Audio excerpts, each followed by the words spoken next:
Hey, I'm Sith King. And I'm Sonic Sons. And look at me today. Look at you on this audio-only podcast. Today, I am wearing my Captain Awesome hat and my USS Enterprise t-shirt. I guess we must be talking about Star Trek Beyond. Woo! Beyond the something. Beyond this nebula thing filled with giant asteroids. Okay, Star Trek. Well, we're doing Star Trek Beyond. We're the Rambling Reviewers. Yeah.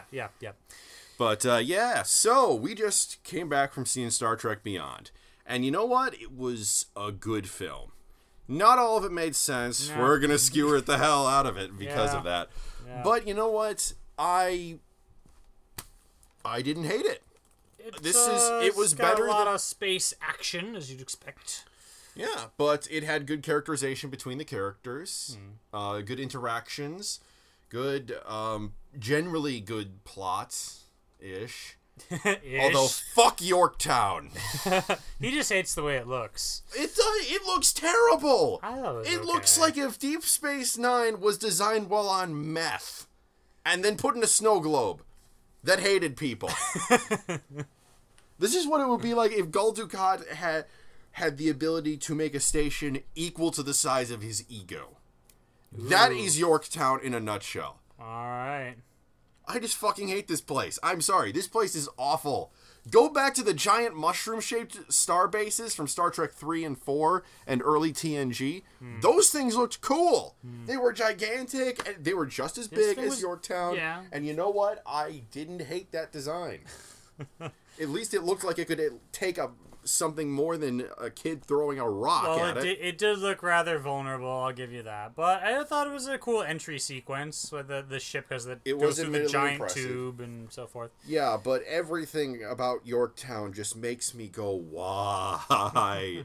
There's like gravity going all different directions. There's pillars running throughout it with skyscrapers on them. I would vomit within 30 seconds of coming on board this piece of crap. But let's get on to the review. We're also architect critics, in case you didn't know. Yeah, no. Fuck this place. Fuck whoever Is keel hauling still a thing? Can we find whoever designed this place and keel haul them? Please? Maybe? Yes. Find whoever designed them. Keel haul them. We're going to do some murdering. Oh, dear. Good old-fashioned murdering. Now, before we begin, I'd like to say that this review is dedicated in the memory of Leonard Nimoy, who played the original Spock. This is actually the first piece of Star Trek media of any kind. Well, okay, actually, maybe not of any kind. Well, of any kind, released outside of his lifetime. Well, right? Okay, canon Star Trek material released outside of his lifetime. Yeah, because he was present literally from the very beginning. From the pilot episode, he was there. Which didn't even have Kirk. It had Pike. It had Pike. Yeah. But, And also for... What's the name of... Crud. I don't want to get his name wrong. I got it up here. It's... Anton Yelchin. Yeah. Yelkin. I'm sorry. Anton. It's for poor Anton. Yeah, who died in a car crash shortly before the movie came out. Yeah. So, yeah. Now that depressing shit is out of the way, time for us to go on with the review. Starts off with Kirk talking about how space is kind of awesome, but it's become boring after a while. So basically not so awesome anymore. Yeah. Even mentioning how occasionally things can get ugly with life on board a starship. He also has a discussion with Bones, and Bones is great this film. Yeah. He has this inner fire within him that he was kind of missing the last two films. He was just pure grumpy in the previous films, and he still hasn't gotten to the old Bones ability to smile, but he's got more range than he used to. Yeah. He comments in what I think is a very fine little joke that he will be older than his father ever was this year. He didn't even joke about that. No. It's a fine little joke because Christopher Pine is now as old as William Shatner was when he did Kirk. Oh, it's a reference, you mean. I see. Yeah, but it's also a nice little... I think it's a nice joke. Yeah, I mean, I was... I laugh at it, but then I laugh at everything. I was mostly just going for, like, oh, gee, isn't it sad that Kirk is kind of thinking about his father? Also, the toast was a nice little knock at William Shatner and Kirk at the same time.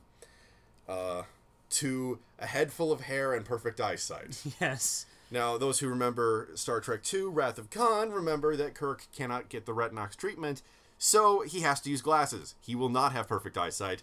And, of course, William Shatner is famous for having a toupee. So, they decide that they need to go to, the ship ball of heap crap. Yorktown. Yorktown. Town of the Yorks. Bullshit place. Bullshitville. That's it. This place is now known as Bullshitville. Where it's revealed that Scotty... No, not Scotty. Sulu is gay, or at least bisexual. He's got a male partner, it looks like, anyway. He has a male partner and a daughter. Cool. Which is a bit of a change of thing. Well, actually, yeah, a bit of a change of things, because in the original timeline, Sulu was not that. He was what? Did he have romantic attachments in the original timeline at all? I don't remember. I think he was straight, but he could have been bisexual. I don't remember. I mean, he could have been bisexual and just not shown it on screen. So Fuck this topic with a 2x4. Everyone, you assume that they're straight in any media because that's the default for everything. So I'm just looking up news about all that. Okay, yeah. Turns out that... so oddly enough, George Takei, who played Sulu and is gay, wasn't entirely on board with making the character Sulu gay, according to this article here. Of course, here we got dead air as we read the thing. Okay, well, anyways... But anyways, so it shows that people are starting to have families, and it shows that Uhura and Spock have broken up. She wants to return a necklace that belonged to his mother, which, yeah, okay. That makes sense. And he says, it is illogical on Vulcan to give back that which is given freely. It's like, okay. So, you have a Vulcan rule about no regifting? Yep. Tell me, where in Surak's teachings was that? It was near the end. Was it like after that which is unreal may not exist? Yep. That which is unreal may not exist. Okay, and the next one, no regifting, you guys are losers. Yep. Okay, that's a thing. And... So anyway, they're all at Yorktown, and they got this escape pod shows up with this lady, Kalara, was it? I just tried looking it up. Bitchy liar lady. The liar lady, Kalara. And she says, I was part of a science mission, and we crashed on this planet, and I escaped, and please come and rescue us. And of course, the Enterprise is the only ship that can help, because it's the only ship that can do anything. Well, it is a big planetary... It's the best ship they've got. Okay, yeah. It is the flagship of the fleet with the best sensors, and that's necessary to get through this creepy-ass nebula of what looks less like a nebula, more like an asteroid field, so I don't really know if they know what a nebula is. Yeah, or an actual nebula would not work well for the spookiness purposes of... Yeah, because those are mostly empty, actually. I mean, yeah, nebulas only look like something from a jillion miles away. If you actually get up to them, the particles are, so spread out, you couldn't even see it. Yeah, and then there's Kalara. Personally, there's another thing that bugs me about her. It's the fact that they openly have, her voice be translated. I liked that. I did not. I felt it was a distracting thing. No, I thought it was I thought it was auditorially distracting. I could see that. So she would be speaking in her own language, but then it would, play her voice. But I kind of thought that was supposed to be solved with the universal translator. Because we heard the really tiny, roly aliens speaking English at the beginning. Yeah, it only works perfectly for some voices and not others? I don't know. That actually does make kind of sense, because Universal Translator will, for one reason or another, not translate Klingon properly in some cases. So that would make some sense. Yeah. And they were trying to give it a small dose of realism, I guess. That's kind of what it would actually sound like. Because realism is what we're here for. Yeah. Of course, that doesn't stop every other alien in the movie from speaking perfect fucking English. Yeah, they figured they'd do it with just that one character and leave everyone else just be like, whatever. If it was everyone else, I wouldn't mind. Really? Because that would show that would... Okay, I would still mind, Yeah. but at least it would make sense. Yeah. But, like, this one alien... Are you kidding me? Yeah. Anyways... So they go through the nebula Oh, and... we forgot.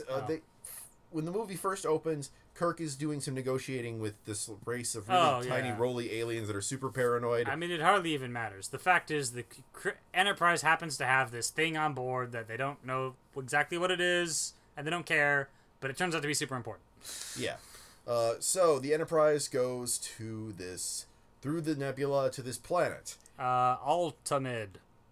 Yep, and then it gets his ass handed to it. Yeah, really quickly, I thought. Like, this is super dramatic. Like, the Enterprise gets torn into 4 pieces at least, which is confusing halfway through. They're like, no, sir, we need to separate the saucer section. I was like, isn't the saucer section already super separated? Like, these guys actually chopped you in half. What more separation did you need? Yeah, okay, but I get...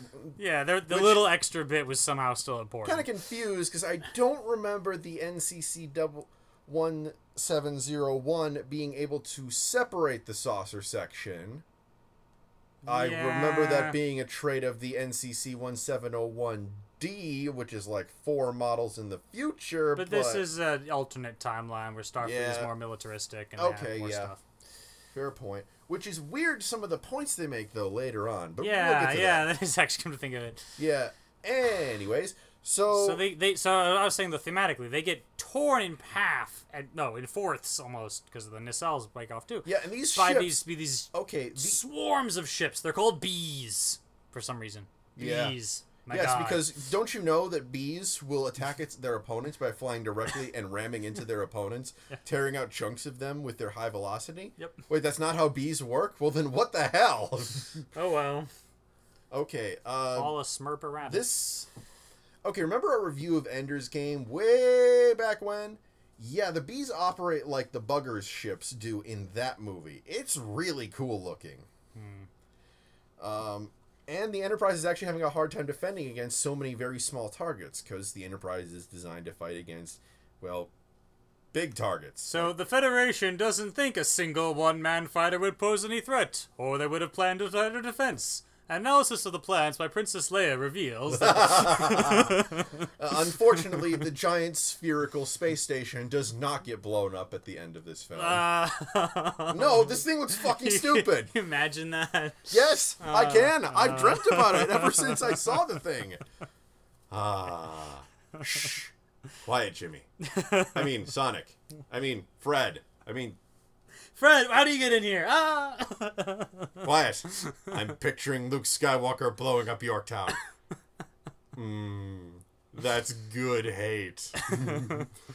Anyways, so Yorktown needs to die. Well, okay, but back to the planet of Ultimate. So they everyone has to evacuate the ship, and they kind of land at different spots. Most of them get captured before they can even land, because the bees are just picking up escape pods. Yeah. I'm not even sure why. I guess they just wanted to find out who had the Arbanath, I guess. Yeah. Or it's that Krall wants to drain their life force. Oh, yeah, that too. Okay, well, the bad guy of this film is called Krall. Sort of. We'll get to that later. Yeah. He looks initially like an off-brand Jem'Hadar had relations with a Narn from Babylon 5. He looks ugly. Oh, yeah, there's ugly, and then he just kind of looks like they got halfway through the design process, and then they said, that's good enough. Yeah, no, it's true. He wasn't super interesting. He looks finished, but he looks like someone... Like a kind of rushed job. Kind of rushed, unfinished, but then they polished the unfinished bits. Like, the foundation was not very well thought through, but the surface was good enough. Okay, enough metaphors about how ugly this bastard is. I thought his voice was alright. I mean, it was like, his voice was annoying. So it was bad guy, deep, evil voice, but he did have a slight trouble in the way he spoke that made it sound like, he's from an alien world, which it turns out he's not. Well, also, shouldn't their universal translators, which I think are right in their ears, be solving this? Yeah, never mind. So everyone most people get captured and taken to Krall's base. Kirk and Chekhov. And Krill or bitchy liar lady. Oh yeah, Kalara.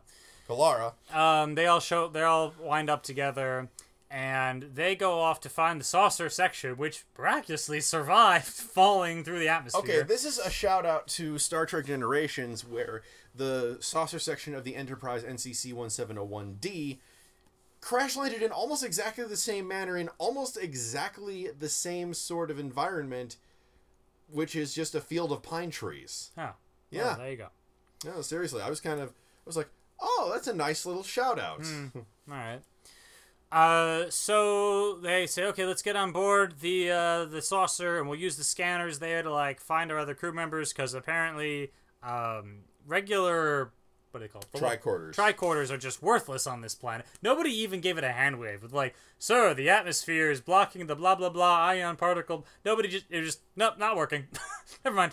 Well, I kind of thought it was because I thought they said it wasn't powerful enough to find everyone. Well, yeah. Well, they did say that because the saucer would be more powerful. So they got on board, and while they're there, they have no idea where these people are, and like, which would you trust? You know, the power of an entire starship, even if it's kind of broken a little bit. But a lot of let's be fair here. These are Star Trek characters. If something's broken, they could walk into Chernobyl and fix the damn thing with 2 pieces of string and bubble gum. MacGyver is probably a graduate from the Starfleet School of Engineering. All they have to do is just poke some buttons and bam, suddenly the thing's working again, even though it was bashed to shit by the planet. Yeah, pretty much. Yes. So they get on board, and then Kirk says, oh, hey, I actually hid that mysterious artifact, which they discovered halfway through the battle is important to the bad guys. Oh, the Arbanath. Oh, cool. It's hidden here on the ship. Let me go find it. And then Kalara's like, aha, I'm betraying you. And the thing's not there. And it turns out Kirk must have told Chekhov beforehand that he was going to do this. So Chekhov can point a gun at the back of, or a phaser rather, at the back of Kalara's head. Because Kalara betrayed us, because I don't know why she betrayed us. Yeah, Kalara's backstory is not really well explained. Never She explained. claims that her ship was destroyed and that she works for... Well, yeah, but that's a lie, right? That's the double lie. Maybe. I don't know, really. Well, she said, you believe every sad story you hear. So it's like, oh, she's been working with, what's his name? So, like, I have 2 options. Yeah, One, Krall. she's part of Krull's original crew when he landed on this planet and decided to work with him. Yeah. Or she's an alien who decided to work with him after she was shot down. Yeah, I guess so. Either way doesn't make much Either way, sense. it doesn't make sense. So for some reason, she's helping him out, and he's like, what does Krall plan to do with the Arbanath? She's like, to save Starfleet from itself.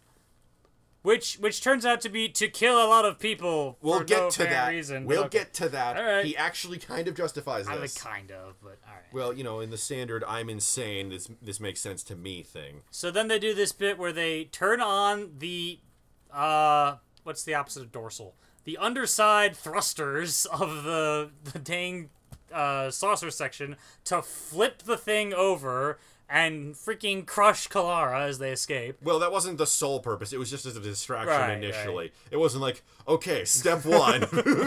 But the final step of our plan, some of the steps involve underpants, but it involves crushing Kalara under the saucer section. Clearly, this is the best way to do things. She just stood there while it happened. Well, there was a saucer it was section. supposed to be all epic and stuff, but it looked like, I'm too dumb to move. It was like, come There on. was a saucer coming right at you. But at least Kirk and Chekhov were already running away by the time they landed. By the time she landed, she could have tried. The way she was standing there so simply, I actually thought she was doing something clever where, like, a window or something was going to hit her exact location, and so she was going to survive, and it turned out, no, she just got crushed. Never mind. Yeah, she just didn't see the point in running, honestly. Anyways, so, meanwhile, Scotty has crashed... Scotty proved he is one of the most awesome characters in all of engineering fiction. He decides, partway through the battle with the Enterprise, to... I'm trying to put this into the correct words. He sees a missile. He empties out the missile, puts on a breathing pack, jumps in the missile, and starts guiding it around with what appears to be his iPod. No, his iPhone. Yeah. It's not. It's like It's like a pad or something. And then he flies away to safety, evading the bees and crash landing on the planet safely.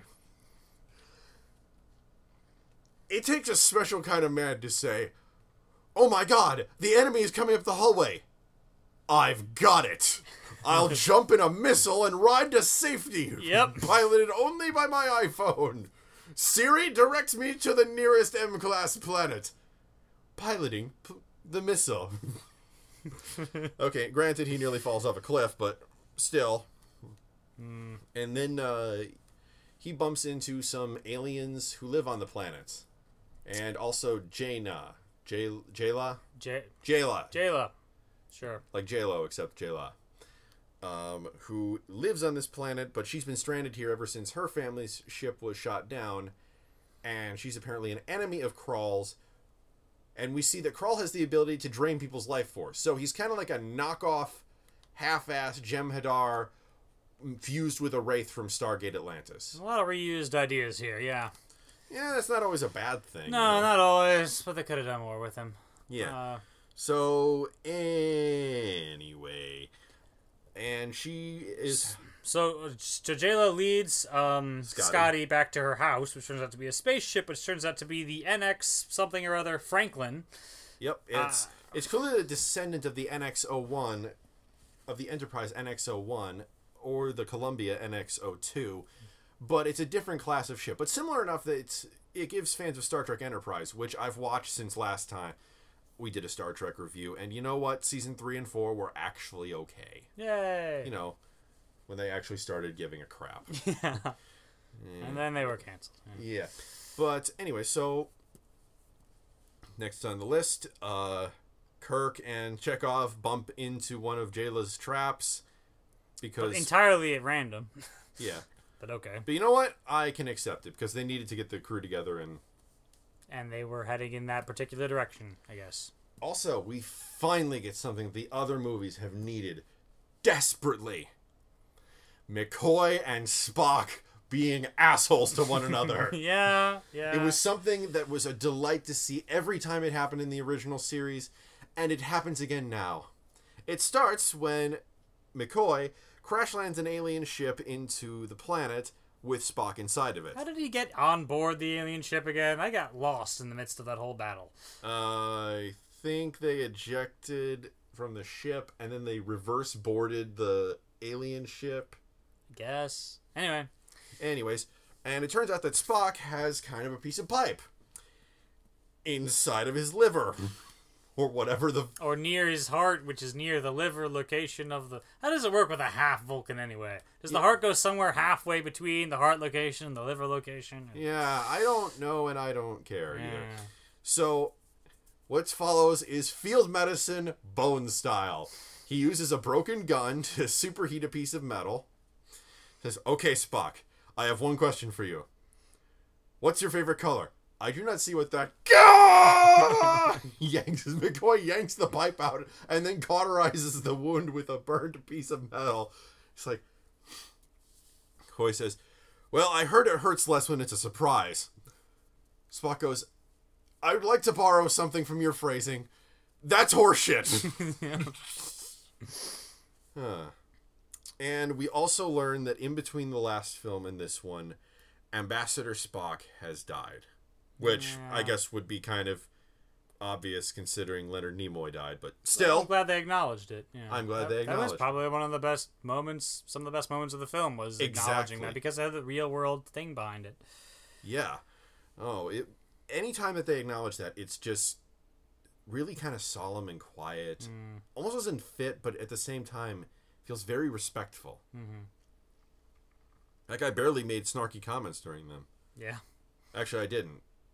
Yeah, I don't think you did. I'm skipping forward a little bit, but at the end of the film, Spock gets Spock's stuff, including a robe, and with something inside of it. He pops open the picture. Pops open the object, and it's a picture of the movie era Enterprise crew.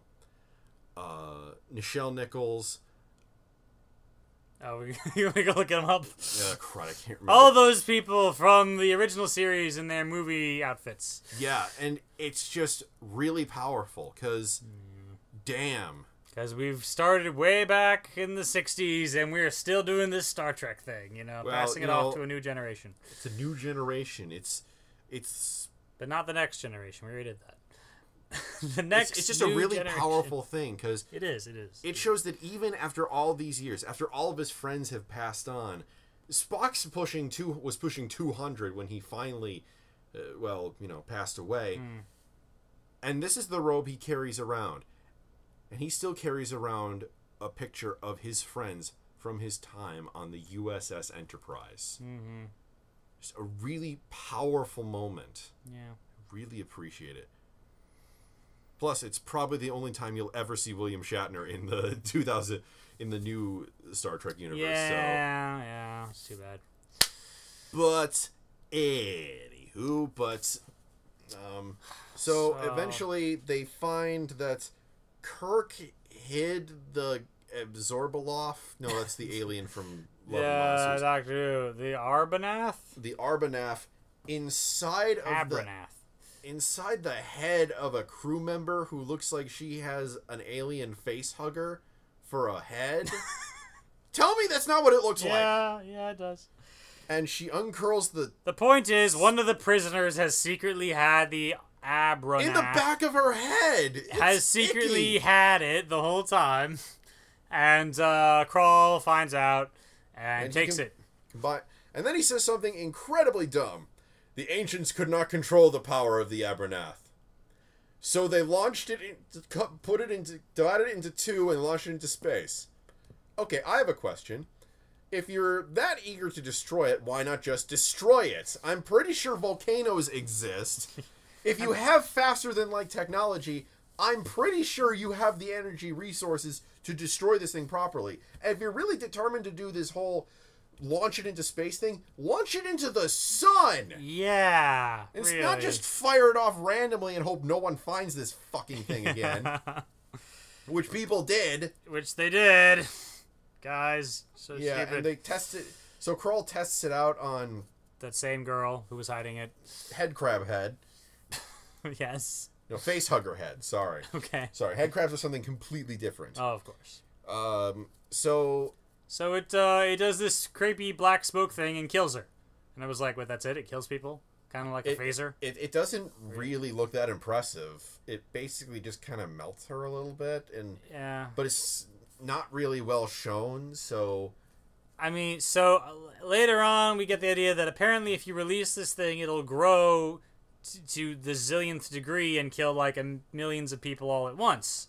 I was like, oh, okay. You didn't make that clear. It looked like a thing that could kill one room full of people.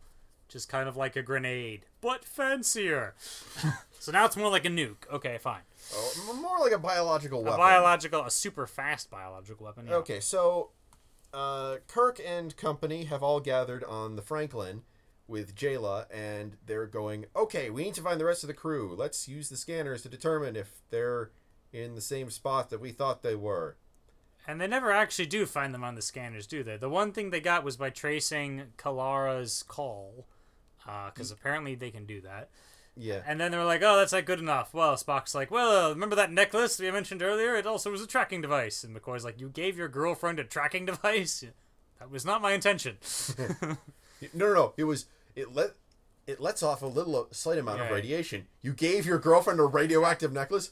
No, it's harmless. You gave your girlfriend a tracking device? No. Not my intention. Okay, to be honest, because of the unclear language of the film, I seriously thought that this was part of Vulcan biology. Right, because he says it's unique to Vulcan. He meant the planet, and you thought it was Vulcan, the person. So I honestly thought that Uhura was pregnant with Spock's child. Yeah. So I thought the thing that was going to happen was she was going to say, I left the necklace on Yorktown, I'm pregnant with your kid. Yeah, that would have been cool. Yeah, I think it would have been cool, but, I didn't think of that, I guess. But, So now we gotta launch an assault on Krall's fortress. So they do it the most obvious and logical way possible. Kirk rides in with holograms of him being a BMX rider. And also actual BMX riding at the same time. because that's logical. No, this is pretty stupid, actually. Well, I mean, for a while there, it looked like Kroll and his lieutenant, what's his name, were the only two guards in the base. They're like, oh, look, there he is. Psh, nope, there's over here. Psh, no, he's over there. I'm like, don't you have an army? Like, who was piloting all those ships before? And then eventually a few more guys show up, and Jayla just, like, kind of snipes them all, I guess. And soon enough, they're all dead.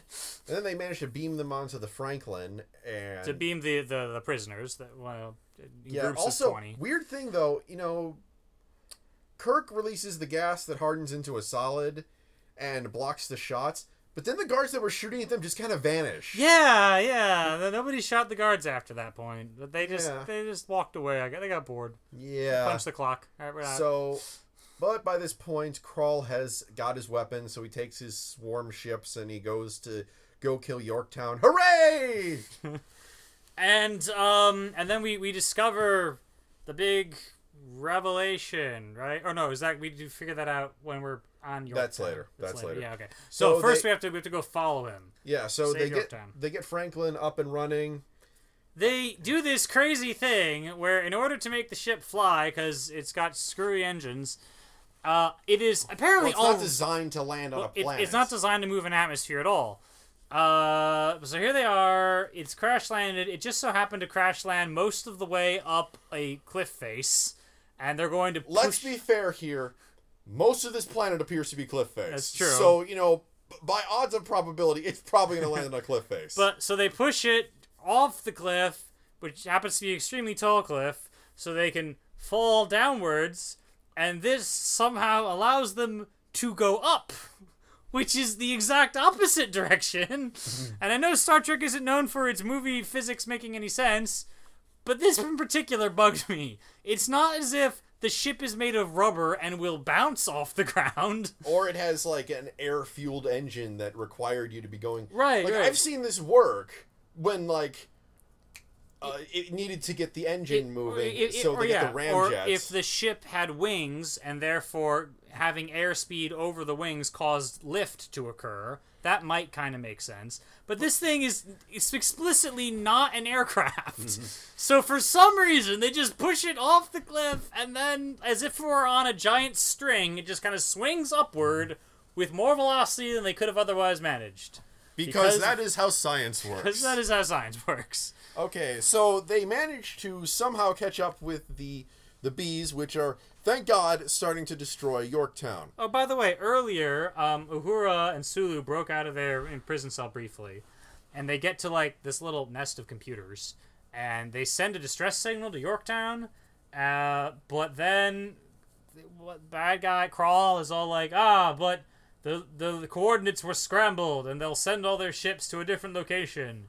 I was confused. When did he scramble the coordinates? Was he aware that they were doing this? And if so, why didn't he do it himself? Actually, I thought that was a pretty smart move.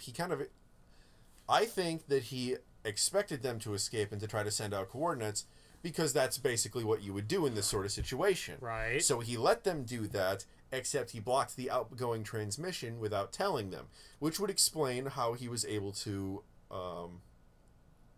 find them so quickly. He was tailing them the whole time. He was tailing them. They were already in prison. He let them escape. He let them escape from the prison, and then within their base, he found them, which shouldn't be too hard anyway. And then what? He blocked the transmission. But why does he allow them to escape to send a transmission he's going to block anyway?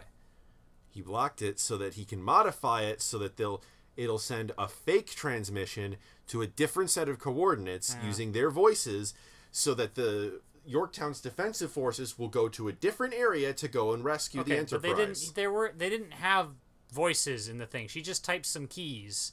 And if he's already got access to their network and can read all the captain's logs... Look, I'm trying, okay? I am trying. I know that there are plot holes in my theory, but this is the best that I can think of. So anyway, we're flying off to Yorktown now, and the bees are attacking. And it's like, oh my god. And there's nobody that can help us because all the ships went away. Stupidly. No. Smartly, yes. Guys, they might destroy this place if we leave. Go! So then it's like, all right, I got a plan. We'll send Spock and teleport him onto one of the bees. because apparently we can just do that, and these things are not, like, teleport shielded like everything else in Star Trek. And we'll also send them along with McCoy, because the two of them have been inside one of these things before. Even though, I mean, McCoy's a doctor, not a pilot. Okay, Scotty, let's face it here. This is like 160... This ship they're piloting is a 160 years old piece of crap. Yeah. It was obsolete when the Enterprise was retired. The NX-01 was retired. Yeah. So let's be very fair here and say that we want him here making sure the ship doesn't fly apart if someone sneezes wrong. But still, so they said they teleport the two guys on board, and they're like, yes, there is a blah blah blah communication network that they couldn't just call a comm network for some reason. Because it's Star Trek and they have to have techno battle. We can totally scramble this if we send a signal into their comm unit. Oh, what sort of signal? Oh, how about music? Okay, cool. No. What really bugs me is that it's not subspace, which is the thing they use all the time in Star Trek. Yeah. Pretty much exclusively use subspace in order to transmit things. Not radio, but no, we're going with radio. And then they're like, we'll hook up this specific piece of equipment, which is just a radio, right? Like a plain old, like, ham radio, practically. Or like a record player, for all I know. I guess it wasn't picking up signals; it was just transmitting. I guess them. if they, it's like they have a tape deck of some kind, and then Scotty has to, like, mess with it for a while to hook it up to, like, the ship, and then Jayla's like, "No, I'll do it," and she, like, hooks it up in, like, 2 seconds. Okay, that one I can justify because she's been rebuilding this damn place for like 30 years. No, or something. that I get. That's fine. But this bit of, like, gee, guys, why don't you play absolutely anything on somebody's iPod? Does nobody else have access to music except this one tape deck? Oh, you know, when we were being obliterated by the swarm of alien bees, and I was leaving all my personal possessions on the Enterprise as it was screaming into the atmosphere. That's true. The thing that I was thinking that I would need is all of my tunes. Yes. All of my tunes. That should be the ad for the new iPod. Yeah, so they have to use what they have on this ship. Okay, fine. So they blast rock and roll into the alien ships. And this makes them explode. They just explode.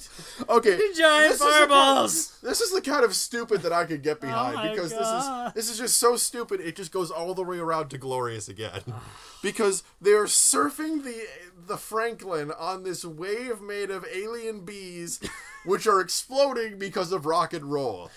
And if that doesn't say everything that is glorious about science fiction in a nutshell, I don't know what I have to say to convince you. It was such a Guardians of the Galaxy moment. It was like, this is clearly Star-Lord messing around with this cassette deck that would make so much sense if he did it, but when Kirk does it, it was a little like, I mean, it's cool because it's ridiculous, but it's also like, this is not quite thematically appropriate, you guys. Like... Okay, one could argue that maybe the ships were crashing into each other, but we see McCoy crash his ship into another ship, and they're both pretty much fine. Also, the main attack these things have is ramming into things, and no, they come out of that fine. Yeah. And then there's the time when they start playing the Yorktown starts playing it, and sadly, all the ships explode. All the ships right outside of Yorktown just boom. Which, okay, I will admit, the hideous eldritch techno abomination of death murdering an entire horde of alien robot bees with the power of rock and roll kind of sounds amazing. Yeah, I'll give you that. But okay, so what follows next is basically a car chase between Krall and his two flunkies, McCoy and his captured ship. Yeah. And the Franklin through Yorktown. Thankfully, they destroy more and more of Yorktown the longer they go. And somehow McCoy is a capable pilot. Like, I know he crashes into a couple of things, but, like, not seriously. And he pulls off a really good maneuver right at the end there when we're getting to that. Okay, but on the Franklin, they discover some files after they crash the Franklin inside of... Yeah, what were they busy doing at that point? Like, they crashed the Franklin because they managed to get the bad guys' ships to crash into them. Yeah. And then it's like, okay, cool, let's go look around, look for Krall. And then they kind of stop to watch this home video that happens to be playing because Uhura, like, notices something. Well, she spent the most time with him, so she probably recognized his voice in the video. True, that's true. So they're playing this home video. We're not sure what's on the video. It looks like, according to you. According to me, I can clearly see shuttle pods landing and people saying, "Yay, we're rescued." Which makes no sense, because as we go through, we say, all right, this craft, the Franklin, went into the nebula a long time ago and was lost with all hands. We never found out what happened to it. Apparently it crashed here like 150 years ago. And now here's video of everyone getting rescued, except clearly they didn't get rescued because we see the Starfleet files that were like, they're all missing and like case closed at the end, in the sense of we now know what happened to them. So I'm guessing the Franklin had previously crashed on a different planet. This was the video of them getting rescued from that. Then they crashed on this other planet because they really suck. This is the Franklin X. You know, like the Enterprise, Enterprise A, Enterprise B. Yes, this is the Franklin X. Not 10. X. God damn it, you guys, why do we keep crashing? There's a Franklin on every major world in the Federation. Oh, we should totally do that. Yes. That should just be part of the lore. Like, sir, we've been Okay, stranded. Let's look for the local Franklin, dude. Okay, the best way I can justify this is that it turns out that Krull is actually the Captain Edison, captain of the Franklin. The best way I can justify this is that they didn't have enough space to gather everyone up to go home, so they got into the ships, but then they got stuck in the nebula and died. Yeah, I guess. Or Krull shot them all down because he's a douche.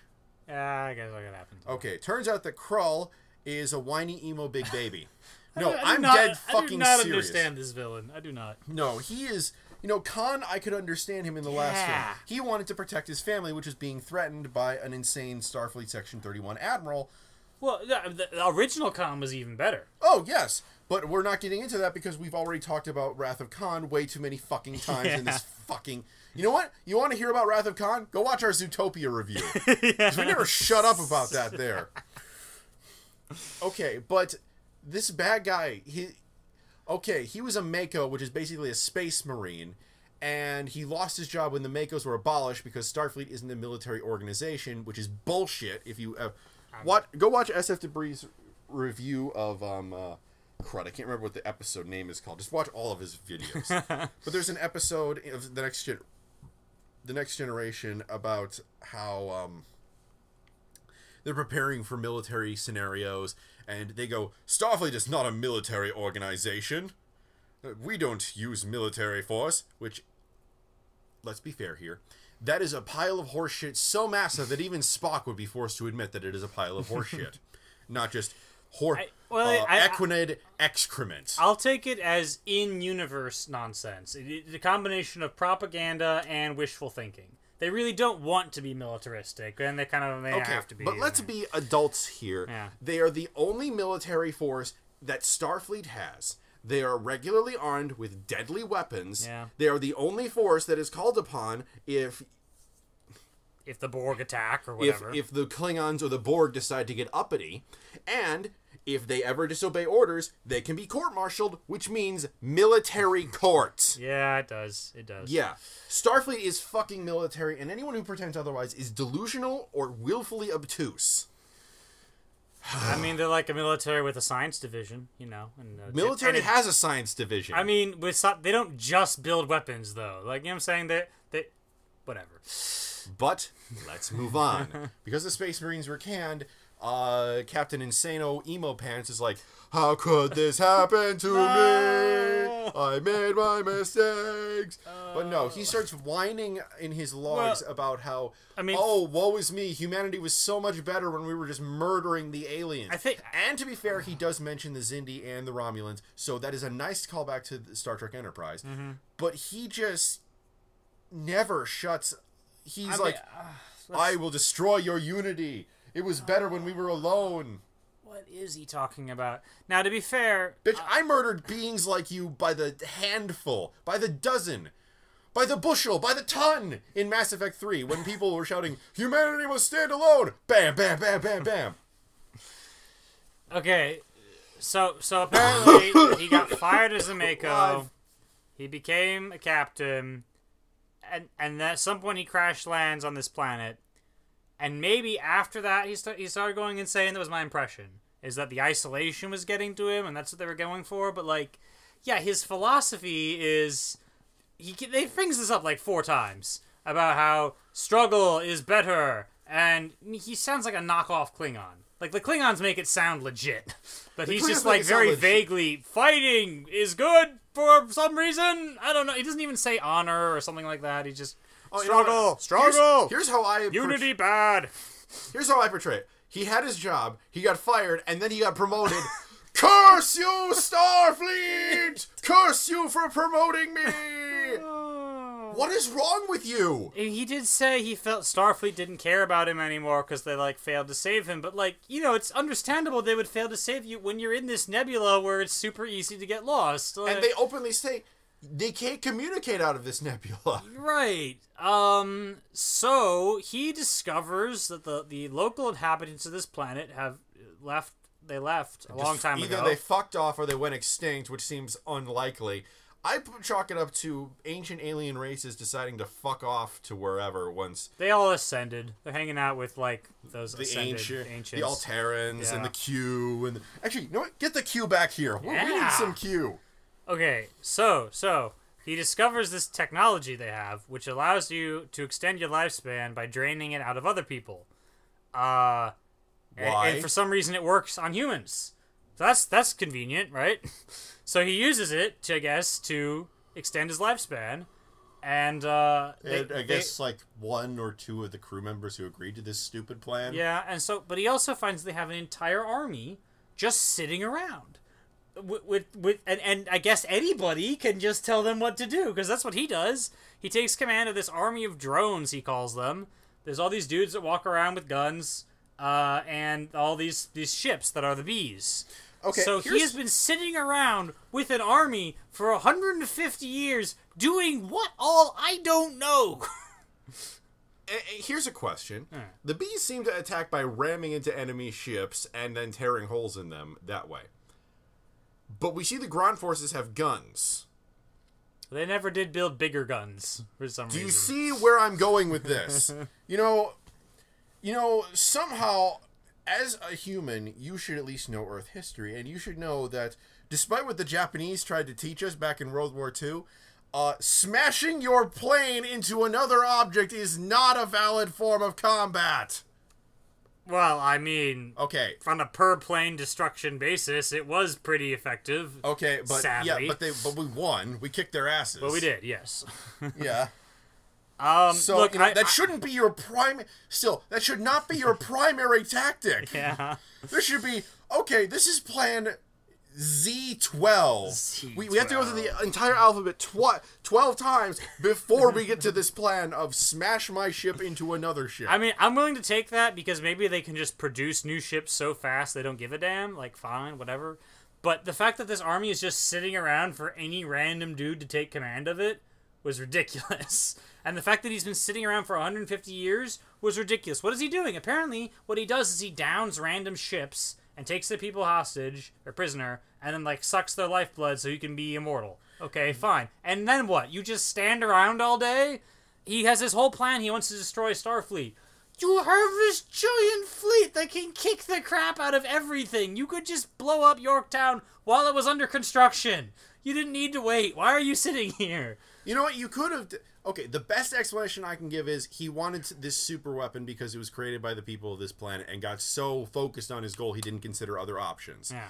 And they did say that the 2 pieces of the weapon were lost for a really fucking long time. He had one of them and the Enterprise had the other. But still, you have an army full of these guys. Why don't you use the army to go look for the Abernath? He was probably doing that. Well, he didn't. I mean, he was monitoring the Starfleet's comms, apparently. Well, I thought that was like as a backup plan, in addition to also looking around the sky. But he didn't. I mean, as far as I know, he never left the nebula to go find. Yes, because we know that drones are completely incapable of going to FTL speeds or communicating over long distances.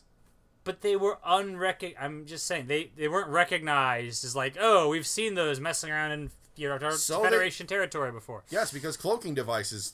You know, someone who faces the Romulans would never have heard of a cloaking device. All right, fine. Maybe he has been physically looking around too. but he is really damn obsessed with that one super weapon. Yeah, okay, I will give you that. He could have conquered he could have killed Yorktown and made me happy. God damn it, fuck Yorktown. So now that all of his bees are dead due to the power of rock and roll, And they go on this chase scene, which results in his ships getting squished by the Franklin, Yeah. which comes up out of a lake. yeah, Because fuck you, that's why. yeah, because you said so. They dock with the breach into the Franklin, and he runs off into Yorktown. And he looks human now because he drained some blood, I guess. Well, Even though he drained some blood earlier, that didn't make him look human, but I guess he drained enough now. And when I say blood, I mean life force, because he's a Metroid. Yeah, it's not really clear. And this is when they make that discovery earlier. But it turns out that he's going to release this thing into the center of Yorktown, which is where they have the air recycling thing, which is super fucking inefficient. Seriously. Who designed this place? Can we keel haul them? No, this isn't a complaint about how it looks this time. This is a thing where apparently at the very center of this place, all gravity is just nullified and it goes everywhere. So apparently you have to float around in open space where like one slip could send you spiraling off into oblivion. Also, apparently there aren't a bunch of locked doors between you and the chamber of all air control. Like, there should just be like, enter passcode, Mr. Edison. You're like, shit, I don't have one.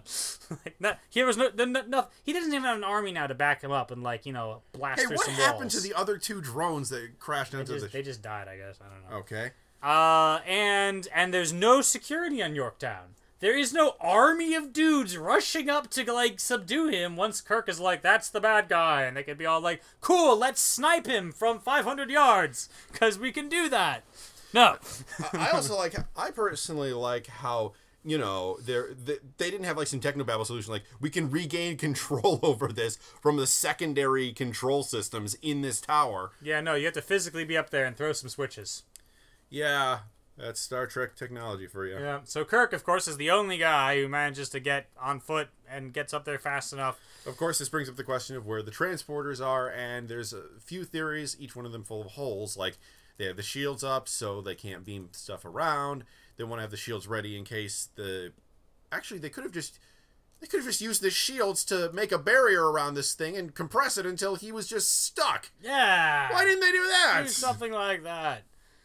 You must have like hundreds of, transporter pads. Just zap him away, right? Okay, never mind. Maybe all the shields were busy trying to deal with the debris from the exploding bees. Yeah, but this guy's gonna kill the whole city.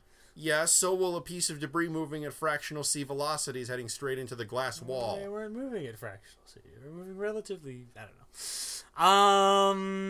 So yeah, they get into a fight, and he tries to explain his philosophy again, which it still makes no sense. Kirk does have a nice line where he said, I'd rather die saving lives than live taking them, which I feel like is the moral to some other film. You could have made a film that was all about that concept, but they didn't really do that. I mean, obviously, yeah, the guy does drain other people's blood to take their... But they didn't get into the morality of that, the sort of a temptation for... Also, this whole personal thing with Kirk, and he's like, maybe I don't really like being a captain, and so forth. It felt like they should have explored that. And they did have a character who hated being a captain and turned evil, but, like, for no reason. So it wasn't really exploring the idea. It was just like, hey, token, sort of mirror-y thingy, I don't know, whatever. And then Kirk beats the crap out of him, basically, and the guy ends up getting shunted off into space with a super weapon, which I guess it's harmless out there, assuming. Unless it ate everybody after the credits. I'm thinking they're going to just shoot photon torpedoes at it until it goes away. Yeah. And McCoy manages to catch Kirk midair, because McCoy is an ace pilot for some reason. You can hear Danger Zone playing as they play. Danger Zone. You can't actually hear Danger Zone. Oh, can you? Oh, my God. No, you cannot. Oh, okay. I'm joking. I thought maybe they were doing another radio joke I didn't hear. Highway to the Danger Zone. Okay, also we see one of the midget aliens from earlier has joined Starfleet and is working with Keezer, the little midget alien that works with Scotty. They have a new Enterprise, NCC 1701 A. And we see the Admiral lady who was talking to Kirk earlier, and it's the same lady who also plays Admiral Ron in Mass Effect 2 and 3, who is Tali Zora's aunt. Well, there you go. Well, anyways. Ultimately, I liked this movie a lot. It was a hell of a lot of fun. It did feel more true to what Star Trek wants to be. You know, just fun, exploration. I feel Star Trek could be more clever than this. It can be. I mean, Deep Space Nine was wonderful. Yeah. But, I liked it for what it was. It was a fun outing. We got to see our favorite characters again. There were some deep, poignant moments. There's some funny moments. Yeah. Great characterization. The plot could use a little more work, but it could. I don't know. It wasn't bad exactly, but I do keep thinking about these themes that you could have built, and of course, here I go again comparing it to Wrath of Khan, because that built the theme so damn well, right? It really felt personal. Like the whole everything added up. Wrath of Khan is one of the best movies ever made by humankind. Yeah. Oh. To compare it to that, it is okay. Yeah, true. But so I liked it. It's okay. I got these mixed feelings, I guess is what I'm saying. Yeah, this might be the end of the new Star Trek series. I don't know. I mean, you keep wondering how many of them will they make, and now that they've lost Anton, I mean, they obviously could just do a movie without Chekhov, but maybe this is the point where they'll be like, all right, never mind. There's not enough, reasons to go ahead for movie 4, and then they'll make the next generation. And who will play Picard? Dibs. It'll be Patrick Stewart again. He'll just show up. Because fuck you, that's why. I don't know. Anyways, I guess that's about it. Yeah, and I have work at 8 tomorrow, so. Oh, all right. Anyways, I'm Sith King. I'm Sonic Sans. Signing off.